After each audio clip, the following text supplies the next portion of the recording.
بسم اللہ الرحمن الرحیم۔ السلام علیکم، امید ہے آپ لوگ خیریت سے ہوں گے۔ ہم نے جو اس وقت پاکستان کی صورتحال ہے اس میں میں یہ نہیں کہتی کہ بلیک سوان مومنٹ ہے یہ، یا ایک بلیک سوان مومنٹ وہ ہوتا ہے جو اچانک ہوتا ہے اور پھر اس کے بعد وہ پھر ڈومیننٹ ہو جاتا ہے۔ ایک ٹرمینالوجی ہے یہ، اس کے اوپر بہت کام ہوا ہے، بہت سے تھیسس لکھے گئے ہیں، اکانومی سے بھی متعلق ہو سکتا ہے۔ کچھ بھی ایسا اچانک ہو جائے جو کہ حالات کو بدل دے، خدا نخواستہ کوئی زلزلہ آ جاتا ہے، کوئی سونامی آ جاتی ہے، کوئی طوفان آ جاتا ہے، اور وہ صورتحال جو ہے موجود ہے اس کو قطعی طور پر بالکل ختم کر دے۔ ایک نئی صورتحال، ایک ایمرجنسی، ایک جنگ، ایک مسائل کا جو ایک انبار ہے وہ کھڑا ہو جائے، اس کو بلیک سوان مومنٹ کہتے ہیں۔ میں پاکستان کے حوالے سے مختلف جو فالٹ لائنز ہے ان کو اگر میں دیکھتی ہوں تو مجھے لگتا ہے کہ بہت ساری فالٹ لائنز ایکٹیو ہیں،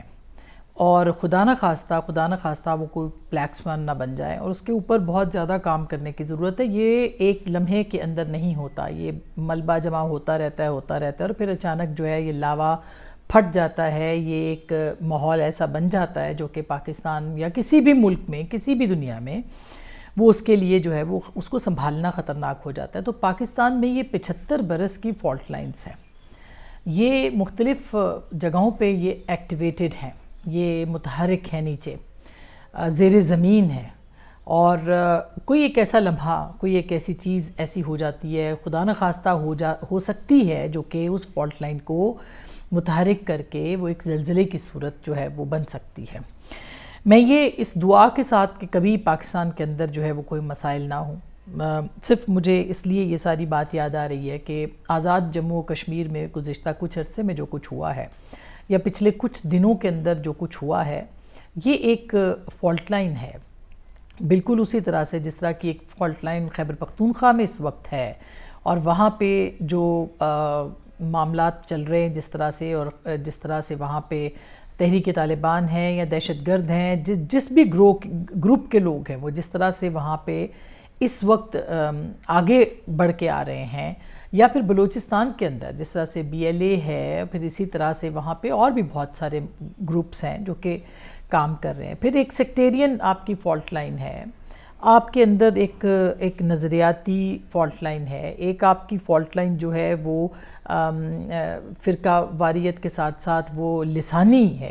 جس کا کہ اکثر آپ دیکھتے ہیں کہ مختلف جگہوں پہ، خاص کر کے کراچی کے حوالے سے وہ چیزیں، یہ سب فالٹ لائنز ہیں جو کہ مختلف زیر زمین ہیں،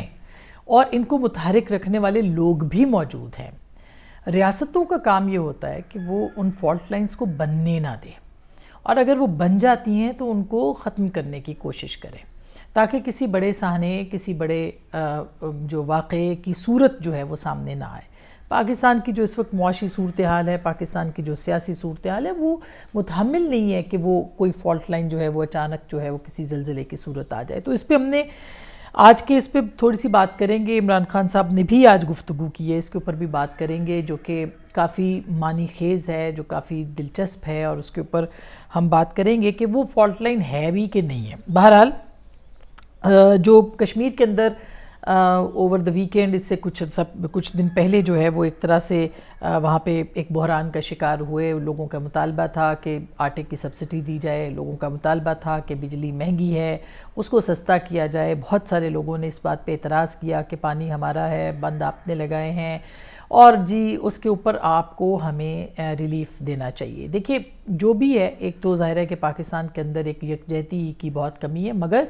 مسائل بہرحال موجود ہیں اور لوگوں کے مطالبات بھی موجود ہیں۔ جو غربت اور معاشی ناہمواری ہے، اس نے پاکستان کو بہت نقصان دیا ہے۔ اب اگر ہم شروع کریں گے کہاں سے یہ معاملہ شروع ہوا تو کسی اور طرف چلا جائے گا، لیکن اس معاملے نے کشمیر کے اندر جو وہاں کے پولیٹیکل سٹیک ہولڈرز تھے چند، اب میں کسی جماعت کا نام نہیں لے سکتی، مگر اس کو ہوا دینے والے فالٹ لائن کو کوئی نہ کوئی تھے،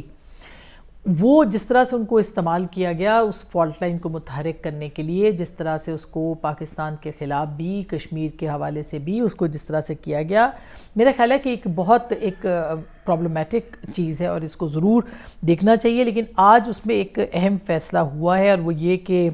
عوامی ایکشن کمیٹی جو کہ یہ چاہ رہی تھی، اور بائی دا وے وہ بہت عرصے سے یہ مطالبات سامنے رکھ کے بیٹھے تھے، ان کے ان مطالبات کے اوپر حکومت جو وہاں کی موجود ہے اس کو کان دھرنے چاہیے تھے، ان سے مذاکرات کرنا چاہیے تھے، مگر انہوں نے مذاکرات نہیں کیے جب تک کہ مظاہرے شروع نہیں ہوئے۔ کال دی تھی، کال پہلے کیسے ہو گئی اور پھر اس کال کے اوپر کس طرح سے ہوا، ان کو کیوں انگیج نہیں کیا گیا، اور پھر جب انگیج کیا گیا تو تشدد کیوں کیا گیا ان مظاہرین پہ، جو ڈڈیال میں اور ان سب جگہوں پہ پوری دنیا میں ہائی لائٹ ہوا ہے یہ مسئلہ کہ جی پاکستان کے آزاد کشمیر کے اندر جو ہے وہ لوگ سڑکوں پہ آ گئے ہیں اور وہ بہت متحرک ہیں اور وہ پاکستان مخالف ہیں اور وغیرہ وغیرہ پروپیگنڈا بھی ہوا۔ اس میں جینون لوگوں کی آواز ایک تھی کہ ان کو ریلیف چاہیے، ان کو بجلی پہ ریلیف چاہیے، ان کو مہنگائی میں ریلیف چاہیے، ان کو اس کے حوالے سے جو معاملات تھے یعنی بجلی کے قیمتوں کے حوالے سے ان پہ ان کے کنسرنز تھے، اس کو کیا جا سکتا تھا، اس کمیٹی سے بات ہو سکتی تھی، نہیں ہوئی۔ اور پھر پولیس کا استعمال جس طرح سے کیا گیا، فورس کا استعمال کیا گیا، یہ ہم بعد میں آپ کو بتائیں گے کہ وہاں پہ ایک پولیٹیکل چینج ابھی بھی انڈر وے ہے۔ ہو سکتا ہے کہ جو موجودہ وہاں کے وزیر اعظم ہیں، اس بات کا امکان ہے کہ ان کے خلاف کوئی ان ہاؤس تبدیلی کے حوالے سے کوئی مزید جو موومنٹ ہے وہ سامنے آ جائے یا عدم اعتماد کی تحریک آ جائے، جو بھی ہے یہ ایک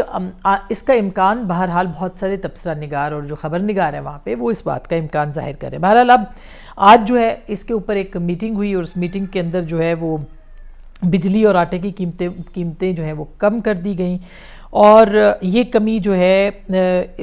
اس کے اوپر انہوں نے کہا کہ وزیر اعظم نے کہا کہ ان چیزوں پر پہلے سے سبسڈی موجود تھی، اسے مزید بڑھا دیا گیا ہے، اگرچہ اس سے قومی خزانے پر مزید 23 ارب روپے کا بوجھ پڑے گا، یعنی وہ وفاق دے گا۔ پاکستان کے زیر انتظام جو کشمیر ہے اس کے محکمہ توانائی نے بجلی کی قیمتوں میں کمی کے نوٹیفیکیشن کیے، جن کے مطابق گھریلو صارفین کے لیے پہلے 100 یونٹ جو ہیں وہ 3 روپے اور 100 سے 300 تک کے یونٹ جو ہیں وہ 5 روپے کر دیے گئے۔ 300 سے زائد یونٹ استعمال کرنے پر بجلی کے نرخ جو ہیں وہ بڑھا کر 6 روپے ہوں گے۔ کمرشل صارفین کے لیے 300 یونٹ 10 روپے اور اس سے زائد کے جو ہیں وہ 15 روپے ہوں گے۔ یہ نوٹیفیکیشن کے مطابق نئے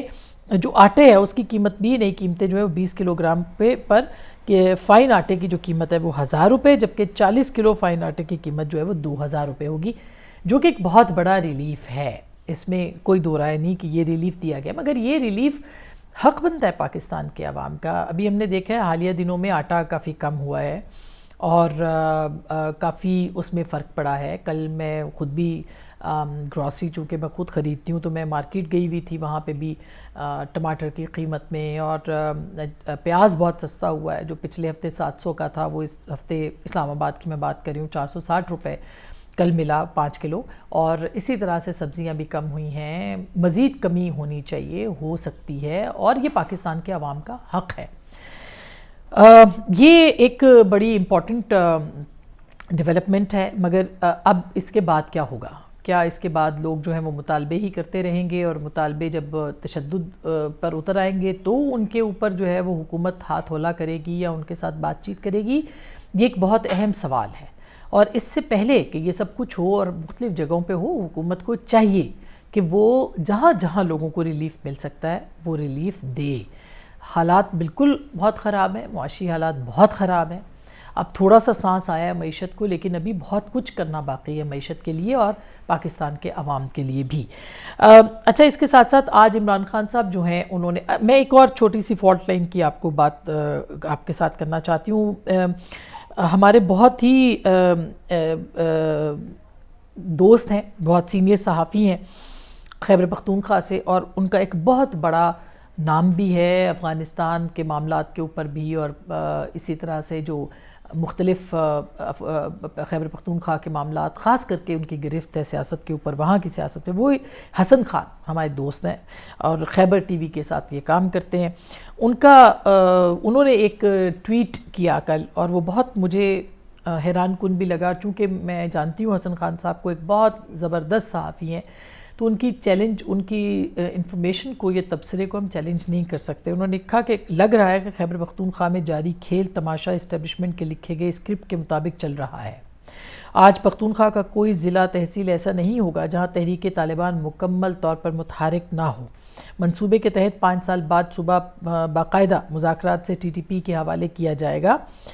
اور اسٹیبلشمنٹ نے پی ٹی آئی کو بھاری مینڈیٹ سے پختونخوا حوالے کر کے ایکسپوز کرنے کا منصوبہ ہے تاکہ ان کی شر سے باقی ملک کو بچایا جائے۔ وزیر اعلیٰ گنڈاپور 5 سال مرکز کے خلاف گالم گلوچ میں گزارے گا۔ گورنر وزیر اعلیٰ کی جنگ کنڈی گنڈاپور قبائل کی جنگ میں تبدیل ہو جائے گی، اور کارکن اور عمران خان تو خوش ہوں گے، لیکن پختونخوا میں امن و امان کے حالات مزید خراب ہوں گے، اتنے خراب ہوں گے کہ موجودہ ٹی ٹی پی کے ساتھ ان کے ٹرمز پر مذاکرات کے علاوہ کوئی آپشن نہیں رہے گا۔ اسمبلی سے قانون پاس کر کے پختونخوا میں مفتی نور ولی کی قیادت میں امارات اسلامی قائم کی جائے گی، اور پھر نہ رہے گا بانس نہ بجے گی بانسری۔ اب یہ اتنا بڑا موضوع ہے، اور انہوں نے دریا کو کوزے میں بند کیا ہے، لیکن اس میں انہوں نے یہ بھی کہا ہے کہ اسٹیبلشمنٹ نے پی ٹی آئی کو بھاری مینڈیٹ سے پختونخوا کے حوالے کر کے ایکسپوز کرنے کا منصوبہ بنایا، تاکہ یعنی وہ وہاں پہ کارکردگی نہیں کریں گے، جو کہ ظاہر ہے کہ پچھلے 10 سال بھی بہت سے سوالات ان کے اوپر ہیں، مگر اگر اسی لڑائی میں رہیں گے اور جو وہاں پہ صورتحال ہے امن و امان کی، اور جس طرح سے ٹی ٹی پی انٹروین کر رہی ہے، اور بہت سارے ہمارے پاس جو ہیں وہ عوام کی جو رائے وہ بھی آ رہی ہے، وہ ہم آپ کے ساتھ نہیں شیئر کر سکتے خیبر پختونخوا کے حوالے سے، جب تک کہ اوتھینٹک اس طرح سے اوتھینٹسٹی اس کو نہ ہو، لیکن حالات اچھے نہیں ہیں۔ تو وہ یہ کہتے ہیں کہ یہ اتنے خراب ہو جائیں گے جو کنڈی صاحب کے اور ان کے بیچ میں معاملات، کہ پھر جو ہے وہ بس اسی لڑائی میں وقت گزارا جائے گا، اور پی ٹی آئی تو بدنام ہوگی کہ وہ کام نہیں کر سکی، لیکن اس وقت تک جو ہے وہ حالات اتنے خراب ہو جائیں گے کہ آپ کو یہ صوبہ نور ولی کے حوالے جو ہے وہ کرنا پڑے گا۔ میں اس کے اوپر سوچ رہی تھی کہ اس میں ایک اور اینگل بہت اہم ہے، اور وہ مولانا فضل الرحمان کا ہے، جنہوں نے ان انتخابات کے بعد فوری طور پر اپنا جو سٹانس ہے وہ بدلا، اور وہ سٹانس جو ہے وہ اینٹی اسٹیبلشمنٹ سٹانس ہے۔ ان کی پولیٹیکل سٹریٹجی بھی ہے یہ کہ آپ اس پاپولر ویو کو جو ہے وہ کیش کریں، جس کا کہ عمران خان صاحب یا ان کی جماعت فائدہ اٹھا رہی ہے، لیکن اس کے ساتھ ساتھ یہ ایک خطرناک بات بھی ہے کہ تمام پولیٹیکل سٹیک ہولڈرز جو ہیں وہ اس وقت ایک صفحے پہ وہاں پہ ہیں، اور وہ اسٹیبلشمنٹ مخالف صفحہ ہے۔ تو یہ ایک بہت خطرناک بات ہے، اور اس معاملے کو جو ہے وہ ضرور ریاست کو اس معاملے کے اوپر سوچنا چاہیے کہ کیا ہے۔ اب آتے ہیں عمران خان صاحب کی طرف، جنہوں نے آج جو ہے وہ صحافیوں کے ساتھ بات چیت کی ہے۔ انہوں نے کہا کہ مجھ سے معافی مانگی جائے کہ میں معافی مانگوں، اور ساتھ میں انہوں نے یہ بھی کہا کہ 9 مئی کو مجھے کس کی حکم پر گرفتار کیا گیا، اتنے پرتشدد طریقے سے گرفتار کرنا کس کا آرڈر تھا۔ اب ان کے اوپر کون سا تشدد اس دن ہوا ہے وہ خیر آپ خود دیکھ سکتے ہیں، مگر ان کا یہ کہنا ہے کہ ان پہ تشدد ہوا، یعنی ان کو کالر سے پکڑا، تو اس لیے یہ ری ایکشن تو ہونا تھا۔ یہ میں آپ کو بتانا چاہتی ہوں کہ آج بیرسٹر گوہر نے بہرحال جو ہے وہ مذمت کر دی ہے، اور اس جو مذمت کر دی گئی ہے اس کے اوپر جو ہے وہ کافی زیادہ لگتا ایسے ہے کہ وہ ایک قدم پیچھے ہٹے ہیں، لیکن بیرسٹر گوہر کی حد تک۔ آج عمران خان صاحب جو ہیں وہ یہ کہتے ہیں کہ جی میں نے خط لکھنا ہے، اور میں نے خط جو ہے وہ آرمی چیف کے نام پہ لکھنا ہے، اور میں آرمی چیف کو خط لکھوں گا، اور پھر انہوں نے اور بھی بہت سی باتیں کی ہیں جو میں آپ کے سامنے جو وہاں کے صحافیوں کے ساتھ انہوں نے کی ہے۔ انہوں نے ڈیفینڈ کیا اپنے آپ کو، توشہ خانہ کے ساتھ کے معاملے کے اوپر بھی ڈیفینڈ کیا انہوں نے، 190 ملین پاؤنڈ اسکینڈل کے حوالے سے بھی، جو کہ اب اس کی سماعت بھی جاری ہے، اور اس کے بعد ظاہر ہے کہ یہ کیسا کیس ہے جو کہ ان کو آج انہوں نے بہت اس پہ اہم بیان بھی دیا ہے، وہ بھی میں آپ کے سامنے رکھتی ہوں۔ تو وہ کہتے ہیں جی ملکی حالات پر آرمی چیف کو خط لکھوں گا۔ القادر ٹرسٹ کیس میں ایک بینک آفیشل نے اپنا بیان جمع کروایا ہے، سپریم کورٹ کے اکاؤنٹ میں جو 35 ارب آئے اس پر 13 ارب کا منافع بھی بن چکا ہے۔ اب منافع بنے یا نہ بنے، مگر مسئلہ یہ کہ وہ آئے تو وہ کس کے کہنے پہ آئے، وہ کس طرح سے آئے، وہ کس کی ڈیل کے تحت آئے، اور اس کا جو ہے اس کے عوض آپ نے کیا حاصل کیا۔ مقدمہ یہ ہے دیہات میں پرائیویٹ سیکٹر یونیورسٹی نہیں جاتی، بنجر زمین پر القادر ٹرسٹ یونیورسٹی بنایا جو بچوں کو مفت تعلیم دے رہی ہے۔ نواز شریف نے توشہ خانہ سے 6 لاکھ روپے بلٹ پروف گاڑی خریدی، ان کو بری کرنے کا سوچا جا رہا ہے۔ زرداری نے توشہ خانہ سے 3 گاڑیاں لیں، وہ عدالت سے استثناء مانگ رہے ہیں۔ یہ یاد رہے کہ ان سب کے جو گاڑیاں جو توشہ خانہ سے کچھ بھی لینا کوئی گناہ نہیں ہے، یہ قانون کے مطابق ہے جو خان صاحب نے بھی لی، مگر خان صاحب وہ منی ٹریل دینے میں الیکشن کمیشن کے اندر ناکام ہوئے تھے کہ انہوں نے وہ کہاں سے لیں وہ تحائف، اور وہ جب بیچے تو وہ اماؤنٹ جو ہے انہوں نے اپنے ایسٹس میں شو کی یا نہیں کی، یہ ان کے اوپر کیس ہے۔ پھر وہ یہ کہتے ہیں کہ پراپرٹی حسن شریف نے 18 ارب روپے کی پراپرٹی بیچی، اس پر کوئی بات نہیں کر رہا۔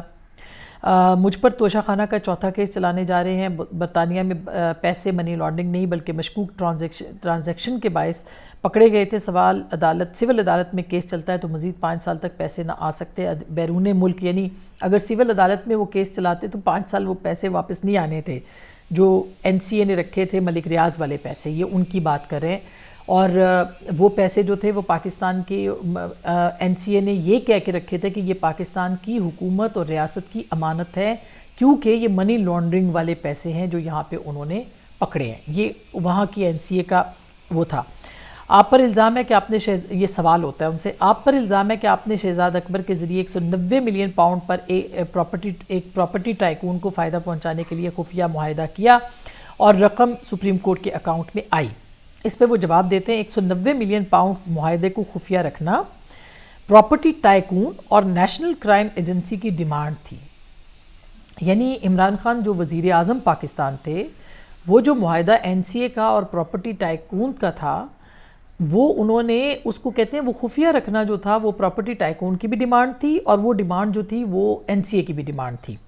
اب NCA اس کو ڈیمانڈ کیوں کرے گا جبکہ بہرحال یہ ایک الگ بحث ہے. لیکن پراپرٹی ٹائکون کا آپ کو اتنا خیال ہے کہ آپ اس کو کہہ رہے ہیں کہ بھی پراپرٹی ٹائکون جو ہے اس کو ہم وہ کر لیتے ہیں. تو میرا خیال ہے کہ یہ ایک اس کی یعنی پراپرٹی ٹائکون کا خیال رکھا گیا, ان کے مطالبے کا خیال رکھا گیا عمران خان صاحب کی کیبنٹ کی طرف سے اور ان کی طرف سے. معاملہ اگر اتنا سادہ ہے تو کیا ضرورت پیش آئی؟ صحافی نے سوال پوچھا. آپ نے کابینہ سے ایک بند لفافے کی منظوری کرائی. اس پہ انہوں نے کہا, عمران خان صاحب کا جواب سنیں بڑا انٹرسٹنگ ہے. وہ کہتے ہیں کابینہ میں ہم نے ساری چیزیں ڈسکس کی, اسے خفیہ رکھنا NCA اور پراپرٹی ٹائکون کا مطالبہ تھا. کابینہ میں ہم نے ساری چیزیں ڈسکس کی, اسے خفیہ رکھنا یعنی کابینہ کو بھی بند لفافے میں کھولنے نہیں دیا اور کہا کہ اس کو منظور کرنا ہے. پھر ان سے کہا گیا کہ نیب NCA سے براہ راست رابطے میں تھا. NAB chairman, vice chairman, prosecutor general نے بھی استعفیٰ دیا. زرداری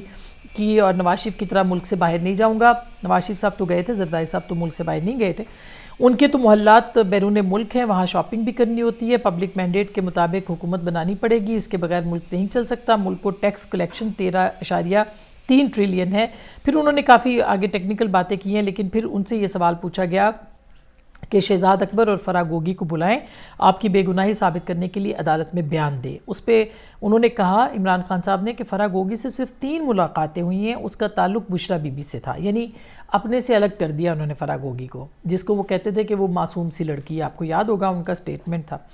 ایئرپورٹ سے اٹھا لیا جائے گا, شہزاد اکبر آیا, ایسے حالات ہیں تو اس کو ایئرپورٹ سے اٹھا لیا جائے گا, اور جنگل کا قانون ہے اور میں معافی نہیں مانگوں گا, مجھ سے معافی مانگی جائے. یعنی بیرسٹر گوہر کہہ رہے ہیں کہ قابل مذمت تھے جو معاملات ہوئے, آج انہوں نے سٹیٹمنٹ دیے, اور بانی کہہ رہے ہیں کہ نہیں مجھ سے معافی مانگی جائے اور مجھے انہوں نے اچانک گرفتار کر لیا تھا. چیف الیکشن کمشنر جیسا بے شرم آدمی نہیں دیکھا. ایک دفعہ پھر انہوں نے ان کے اوپر اٹیک کیا. جون جولائی حکومت کے لیے بڑا امتحان ہوگا. اور پھر وہ کہتے ہیں کہ جی مجیب الرحمان کی طرح مجھے جیل میں ڈالا گیا, میں بادشاہ سلامت کی کرسی خطرے میں ہے. اور بار بار جو ہے وہ انہوں نے یہ بات کی ہے کہ 71 جیسے حالات اور اس طرح کی چیزیں. بہرحال یہ ایک دلچسپ سٹیٹ ہے اور سٹیٹمنٹ ہے, اور عمران خان صاحب جو ہے وہ اپنی پارٹی کو کہتے ہیں کہ آپ آگے بڑھیں, مذمت کریں, معافی کی بات کریں, بات چیت کی بات کریں, اور خود وہ ہے پیچھے ہٹ جاتے ہیں. اور یہی ان کا اصل مسئلہ بھی ہے. لیکن جو یہ 190 ملین پاؤنڈ ہے اسکینڈل ہے, اس پہ آپ نے ان کی گفتگو سنی, ان کے پاس کوئی اس کا فی الحال جواب نہیں ہے. لیکن بہرحال یہ عدالت کے اندر معاملہ ہے, اس کے اوپر عدالت ہی بات کرے گی, اور ہر ایک کے ساتھ انصاف ہونا چاہیے, خان صاحب کے ساتھ بھی ہونا چاہیے اگر وہ بے گناہ ہے. تو اب تک کے لیے اتنا ہی. اپنا خیال رکھیے گا. اللہ نگہبان.